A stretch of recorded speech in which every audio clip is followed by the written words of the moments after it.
Hi guys, আসসালামু আলাইকুম, welcome to my blog. আজকের ব্লগের ভিতর আমি কিছু খিদে লাগছে, তারপরে আমি রান্না করে করবো। তো রান্নার জন্য আমার খিদের জন্য আমি এখন খিচুড়ি রান্না ফার্স্ট টাইম। তো সবাই খিচুড়ি দেখতে থাকেন আর সাথে সাথে লাইক এবং সাবস্ক্রাইব করে দেবেন, কারণ একটা আপনাদের লাইক এবং সাবস্ক্রাইব আমাকে অনেকটি ভিডিও করতে মোটিভেশন করে। তো আপনারা প্লিজ সাবস্ক্রাইব করে দেবেন দয়া করে।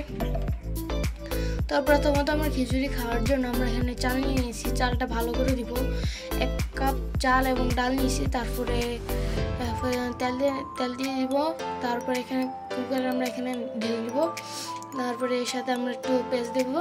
তারপরে আমরা এখানে ভালো করে ভাজবো। ভাজার পরে তারপরে যে মশলাগুলো আছে, যে খিচুড়ি মশলা অলরেডি সবাই জানেন, তার আলাদা করে বলা দরকার নেই। তারপরে বলতে দিয়েছেন তেজপাতা, তারপরে চিনি গুঁড়া, তারপরে এলাচ, লবণ, 2 চামচ লবণ। আর এর সাথে আমরা একটু ভালো করে নিয়ে নিব। তারপরে আমরা একটু দেবো হলুদ দেওয়ার পরে তো আমরা এটা ভালো করে নাড়ার পরে যে একটা কালারটা আসবে, এটাকে আমাদের কষিয়ে নিতে হবে। তো তারপরে আমরা দিব আদা বাটা, রসুন বাটা, পেঁয়াজ বাটা। এখানে সবগুলো আমরা একসাথে দিয়ে এসেছি, তার কারণ হচ্ছে এটা কষিয়ে যাবে ভালো। তো এই কুকারটি আমার অনেক ভালো লাগছে, কেন আমি যখন ইচ্ছে তখন তো এখানে আমরা ভালো করে নিয়েছি। তারপরে আমরা এখানে চালটা ভালো করে ভেজে তো চালটা ভেজে না নিলে তো আমাদের রান্নাটা ভালো করে হবে না। তো আমরা এখানে চালটা নিয়ে ভেজে নিব।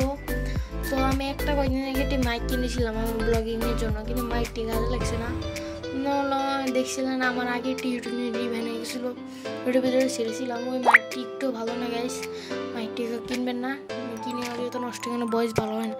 তো আমরা এখানে ভেজে নিয়েছি। তারপরে এখানে পানি দিয়ে দেবো 2 গ্লাস। যেহেতু 1 গ্লাস চাল এবং ডাল নিয়েছে, তো 2 গ্লাসই পানি দিব। তো আমরা একটু ভালো করে নেড়ে তারপরে এখানে মরিচ এবং টমেটো দিব। দেওয়ার পরে আমরা এখানে ঢেকে দিব। তো দেখেন এটা কত সুন্দর করে হয়ে গেছে। তো আমাদের অনেকটাই সিদ্ধ হয়ে গেছে। তো সিদ্ধ হয়ে গেছে যেহেতু আমাদের এটা একটু ভালো করে নিতে হবে, নাহলে নিচে পড়ে যেতে পারে। তো এই দেখেন মেন রেজাল্টটা, খিচুড়িটা হয়ে গেছে গাইস, খিচুড়িটা সেই হয়েছে। তো বাই বাই।